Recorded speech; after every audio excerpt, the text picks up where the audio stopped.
چونکہ تم نہیں کسی کے گھر گئے، تمہارے گھر کسی کی بیٹی آئی ہے، ماں چھوڑ کے، باپ چھوڑ کے، بہنیں چھوڑ کے، بھائی چھوڑ کے، سہیلیاں چھوڑ کے، اور اپنی ترتیب زندگی کو توڑ کر ایک بول پر تیرے گھر آئی ہے، تو پاگل تو آتے ہی اس کے ساتھ بدتمیز ہو رہا ہے، کبھی گالیاں دیتا ہے، کبھی تانے دیتا ہے، کبھی تیری ماں اسے کچھ سناتی، کبھی تیرا ابا اسے کچھ سناتا ہے، کبھی تیری بہنیں اسے کچھ سناتی.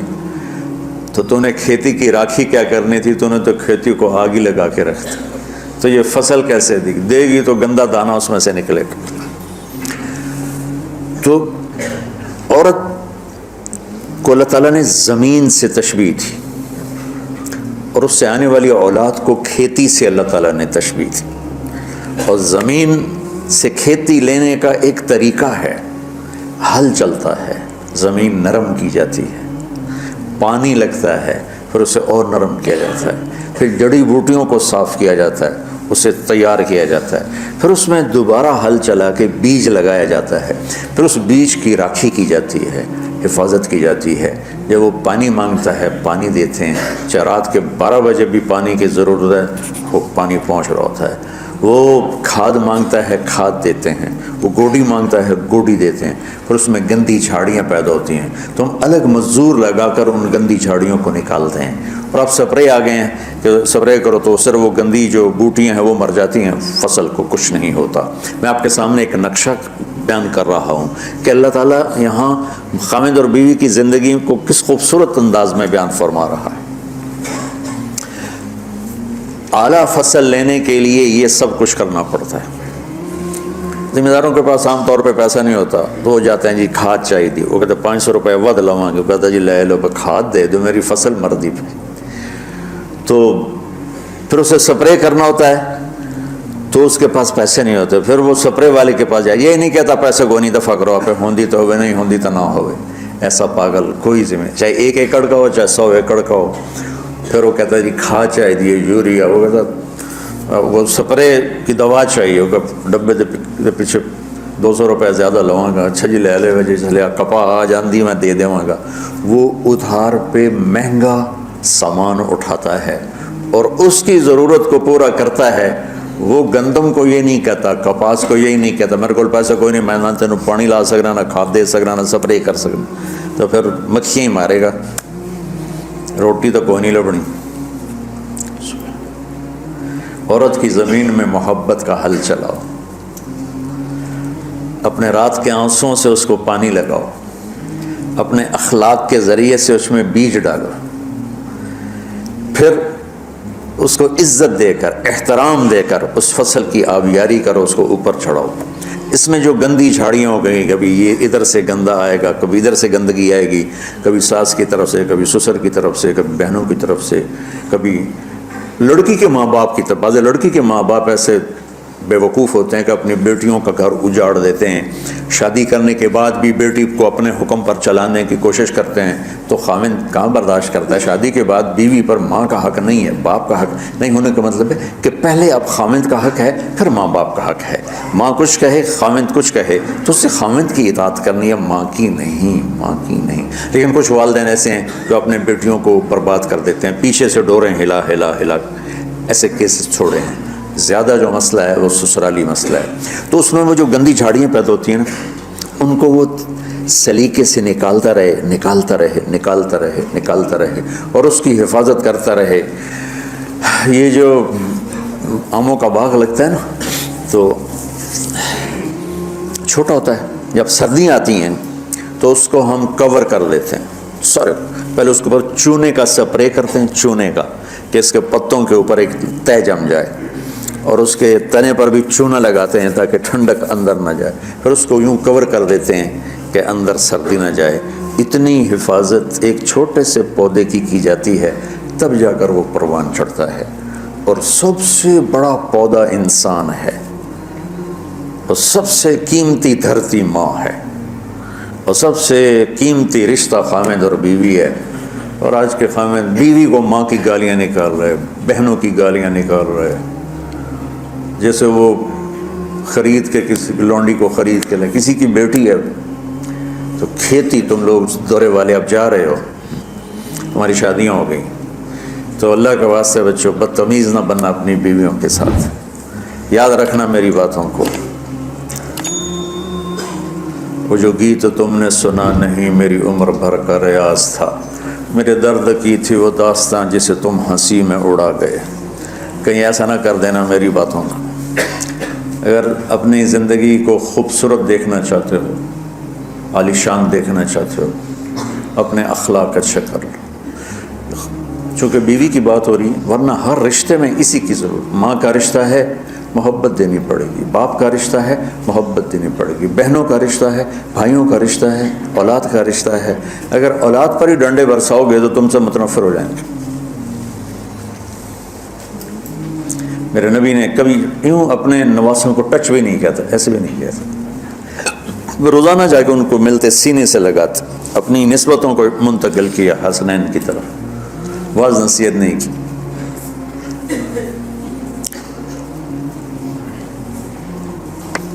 ایک اور آیت سورۃ آل عمران کی ہے.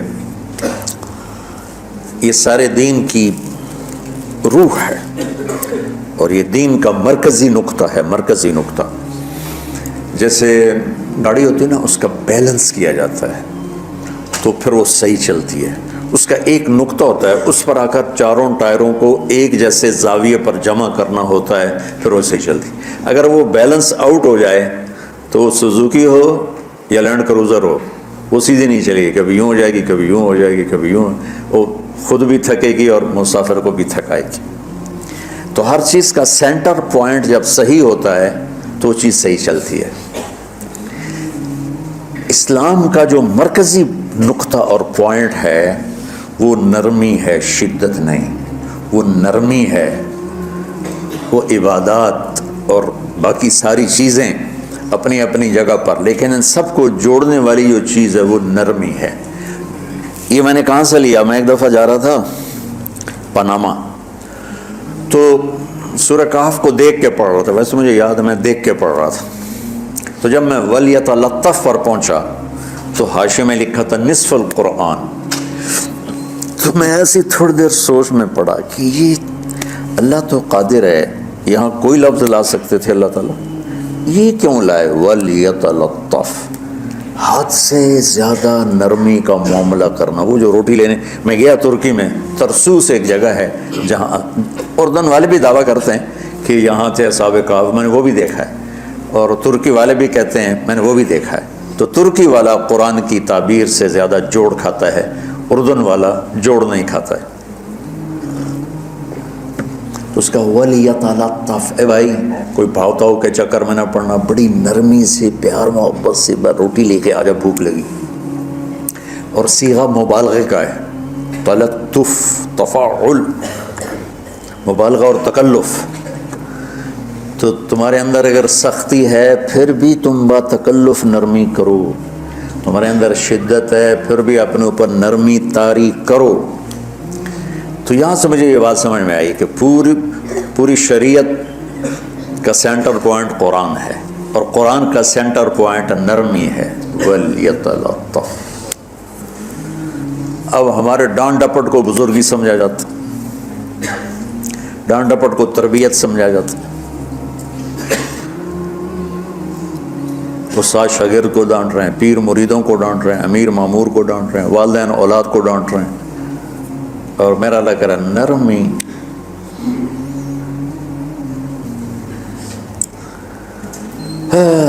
اب آیت سنو، یہ بات سمجھ میں آ گئی؟ اب آیت سنو. اللہ تعالیٰ فرما رہا ہے اپنے محبوب سے، فَبِمَا رَحْمَةٍ مِّنَ اللَّهِ لِنْتَ لَهُمْ وَلَوْ كُنْتَ فَظًّا غَلِيظَ الْقَلْبِ لَانفَضُّوا مِنْ حَوْلِكَ فَاعْفُ عَنْهُمْ وَاسْتَغْفِرْ لَهُمْ وَشَاوِرْهُمْ فِي الْأَمْرِ فَإِذَا عَزَمْتَ فَتَوَكَّلْ عَلَى اللَّهِ إِنَّ اللَّهَ يُحِبُّ الْمُتَوَكِّلِينَ. سبحان لنت لہم برحمت اللہ. یہ ہونا چاہیے جو نحو کا قاعدہ، فعل پہلے ہوتا ہے اس کے متعلقات بعد میں ہوتے ہیں. تو لنت لہم برحمت اللہ، آپ اللہ کی رحمت سے نرم ہو کے اپنی امت کے لیے. لیکن اللہ تعالیٰ نے فبما، اللہ نے اپنے نبی پر جتنے احسان قرآن میں بتلائے ہیں، الم یجد کا یتیما فآویٰ ووجدک ضالا فہدیٰ، ووجدك عائلا فأغنى ألم نشرح لك صدرك ووضعنا عنك وزرك الذي أنقض ظهرك ورفعنا لك ذكرك إنا أعطيناك الكوثر هو الذي أيدك بنصره وبالمؤمنين. اب قرآن میں دیکھو وَكَانَ فَضْلُ اللَّهِ عَلَيْكَ كَبِيرًا، اللہ نے قرآن میں اپنے نبی پر جو احسان کیے وہ بتائے اور جتلائے کہ ہم نے آپ کے ساتھ یہ کیا یہ کیا یہ کیا یہ کیا. یہ احسان جیسے اللہ نے بتایا ہے نا اپنے نبی کو، یہ احسان نرمی والا جس طریقے سے بتایا اس طریقے سے کسی احسان کو ذکر نہیں کیا. فَبِمَا، میرے ہاتھوں کو دیکھو، ہم جب کہتے ہیں بہت بڑا، اس سے آگے تو ہمارے ہاتھ نہیں جاتے نا. تو میرا ایک بھتیجا تھا تو دیر سے بولا، جب وہ گاڑی پہ ہوتا تو ہم کہتے کس چیز پر آئے ہو، تو وہ یوں یوں کرتا، اور جب وہ بس پہ آتا تو کہتا ایسے ایسے کرتا، ایسے ایسے کہ بھائی بس بڑی ہوتی ہے نا تو اس کا یوں اشارہ کرتا، اور گاڑی چھوٹی تو اس کا یوں اشارہ کرتا. تو فبما، یہ جو فبما رحمہ ہے نا، یہ زمین آسمان سے بھی باہر نکل گیا ہے، اور مشرق و مغرب سے پار ہو گیا، شمال جنوب سے پار ہو گیا، فوق تحت سے پار ہو گیا. اللہ تعالیٰ فرما رہا ہے میرے محبوب میری اتنی بڑی رحمت آپ پر آئی جس کو آپ کے رب کے سوا کوئی نہیں جانتا، اور پھر آپ نرم ہو گئے، نرم ہو گئے. ان اللہ لا یعطی علی الرفق ما لا یعطی علی العنف، اللہ جو نرمی پہ دیتا ہے وہ سختی پہ نہیں دیتا.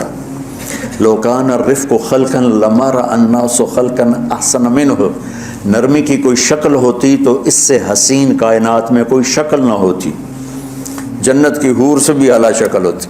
وَلَوْ كَانَ الْعُنْفُ خَلْقًا لَمَا رَأَى النَّاسُ خَلْقًا أَبْغَضَ مِنْهُ. اور اگر بد اخلاقی کی، سخت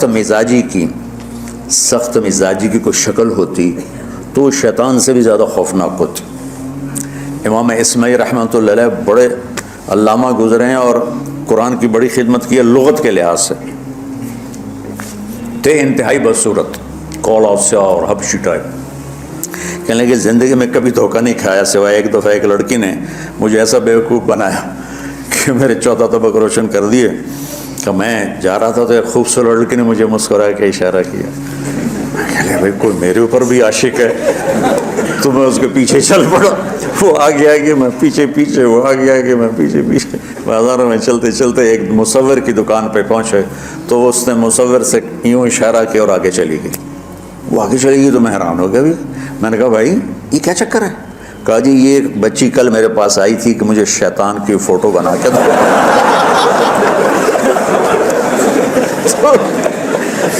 تو میں نے اسے کہا بیٹی میں نے تو شیطان دیکھا نہیں، تو مجھے دکھا تو میں اس کا فوٹو بناؤں. تو آج تمہیں لے کر کہہ رہی تھی یہ ہوتا ہے ایسا ہوتا ہے. تو اگر سختی کی کوئی شکل ہوتی نا تو شیطان سے بھی بدصورت ہوتی. تو ہماری زندگیوں میں جو آئی ہیں نا رکاوٹیں، اس کا کوئی بڑا سبب نہیں ہے. یہ اسباب ہیں چھوٹے چھوٹے مل کے بڑے ہو. زبان کی شدت، بول کی شدت، نظر کی شدت، تانے تشنی، مار پٹائی، اس نے ہمارے رشتوں کو تار تار کر دیا. اور میں قربان جو میرا اللہ تعالیٰ کہہ رہا ہے لو كنت فظا غلیظ القلب، اگر آپ کی زبان میں شدت ہوتی، آپ کے مزاج میں شدت ہوتی، لانفضوا من حولک. انفضوا کا مطلب بتایا تھا نا کل پرسوں، بھگدڑ مچ جانا، پیچھے مڑ کے نہ دیکھنا. معلم محمد مصطفیٰ جیسے ہوں صلی اللہ علیہ وسلم، اور طلبہ اصحاب رسول جیسے ہوں. محمد الرسول اللہ، سورہ فتح اللہ نے یوں ایک آیت محمد الرسول اللہ والذین معہ. یہاں محمد اللہ کے رسول ہیں، یہ دعویٰ ہے کہ یہ میرے رسول ہیں. تو پوچھنے والا پوچھتا ہے کہ اس کی دلیل کیا ہے؟ تو اللہ کہتا ہے اس کے ساتھیوں کو دیکھ لو، ایسے ساتھی صرف نبی کے ہوتے ہیں اور کسی کے نہیں ہوتے. والذین معہ، معیت بہت بڑا شرف ہے. اور وہ کیسے ہیں؟ اشداء علی الکفار ہیں، رحماء بینہم ہیں، وہ کیسے ہیں؟ تراہم رکعا سجدا، کوئی سجدوں میں گڑ گڑا رہا، کوئی رکوع میں گڑ گڑا رہا. اور اخلاص ایک باریک چیز ہے جس کو موت سے پہلے ہم دعویٰ نہیں کر سکتے کہ میں جو کچھ کر رہا ہوں اخلاص سے کر رہا ہوں، لیکن وہ اتنے اللہ کے قریب ہوئے کہ اللہ نے ان کے اخلاص کی خود گواہی دی. یبتغون فضلا من اللہ ورضوانا. میں صرف قرآن سے صحابہ کو بتا رہا ہوں. تتجافى جنوبهم عن المضاجع يدعون ربهم خوفا وطمعا. میرے نبی کے ساتھ چلنے والے صحابہ کیسے ہیں؟ راتوں کو اٹھ اٹھ کے روتے ہیں، بستروں سے جدا رہتے ہیں. کیسے ہیں؟ كانوا قليلا من الليل ما يهجعون، رات کو بہت تھوڑا سوتے ہیں. وبالاسحار هم يستغفرون، اور پھر سحری کے وقت توبہ استغفار کرتے ہیں. یہ کیسے ہیں؟ يؤثرون على انفسهم ولو كان بهم خصاصة، خود بھوکے رہ کر یہ اوروں کو کھانا کھلاتے ہیں. یہ کیسے ہیں؟ لقد رضي الله عن المؤمنين اذ يبايعونك تحت الشجرة فعلم ما في قلوبهم. یہ کیسے ہیں؟ یہ قرآن صرف بتا رہا ہے کہ صحابہ. آخری بات درجہ بندی کی. لا یستوی منکم من انفق من قبل الفتح وقاتل. میرے محبوب، آپ کے صحابہ کی دو ہیں جماعتیں. ایک وہ ہیں جو فتح مکہ سے پہلے ایمان لائے، اور ایک وہ ہیں جو فتح مکہ اور اس سے آخر تک ایمان لائے. یہ جو بعد والے ہیں نا، یہ پہلے والوں کے برابر نہیں ہو سکتے. اللہ نے فرق مراتب رکھا ہے. لیکن ایک وعدہ میرا آپ کے ساتھ ہے. وہ کیا ہے؟ کلن وعد اللہ الحسنى. میرا وعدہ ہے آپ کے ہر صحابی کو جنت دوں گا، ہر صحابی کو جنت دوں گا. اور یہ پہلی جماعت ہے جن کی حمایت میں قرآن اترتا تھا. اور ایک عجیب ہے کہ ایک لفظ قرآن کا، ایک لفظ، ایک آیت اتری، لا یستوی القاعدون من المؤمنین والمجاہدون فی سبیل اللہ. یہ آیت ایسے اتری جیسے میں نے پڑھا ہے کہ اللہ کے راستے میں جہاد کرنے والے اور گھر بیٹھنے والے برابر نہیں ہو سکتے. ٹھیک. عبداللہ بن ام مکتوم نابینا صحابی ہیں. انہوں نے جب آیت سنی کہا یا اللہ یہ کیا کیا؟ وہ میں انا محتاج، میں کہ تو جا کے جہاد کرنا ہے، میرے لیے تو گنجائش دے. سبحان اللہ، یہ کیسے لوگ تھے؟ جبریل دوڑے آئے اور وہی کیا لائے؟ ایک لفظ، صرف ایک لفظ کہ یا رسول اللہ فرما رہے ہیں کہ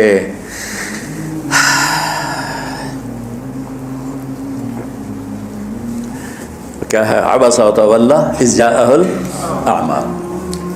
کا میرے بندے کی فریاد میرے پاس پہنچ چکی ہے، لہٰذا اب اس آیت کو یوں پڑھا جائے، لا یستوی القاعدون من المؤمنین غیر اولی الضرر والمجاہدون فی سبیل اللہ. کہ جو معذور ہیں ان کے علاوہ جو صحت مند ٹھیک ٹھاک ہیں وہ اور جو میرے راہ میں ہیں برابر نہیں ہو سکتے.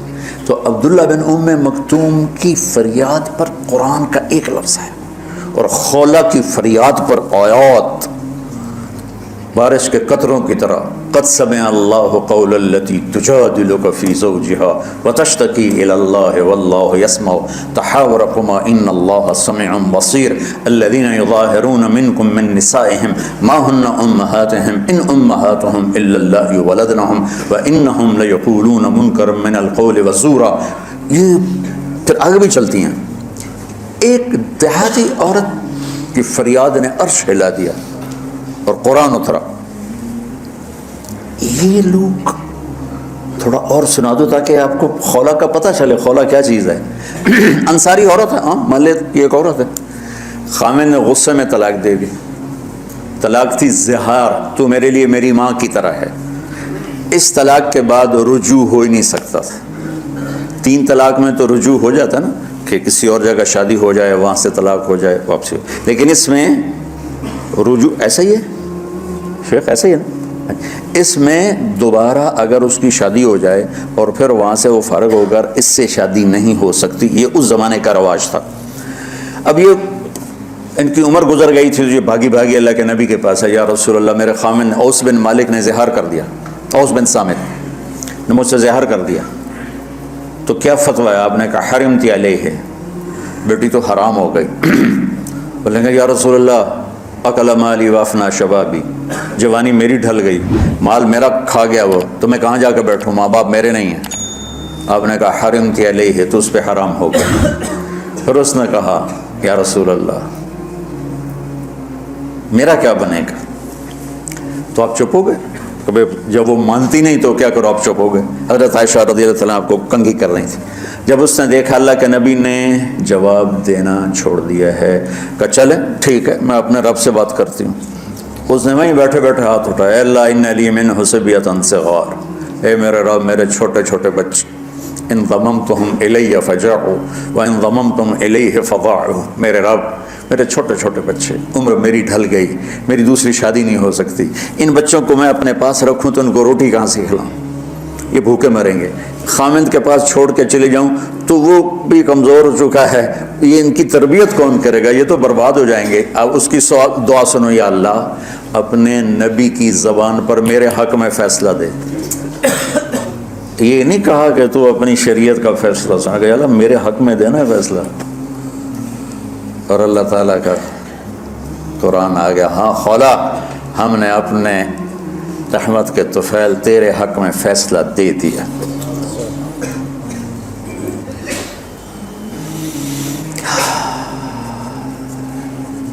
اتنے بڑے مقام کے لوگ، لفظ کیا رہا ہے؟ لن فضوا من حولی، یہ آپ کو چھوڑ کے بھاگ جاتے۔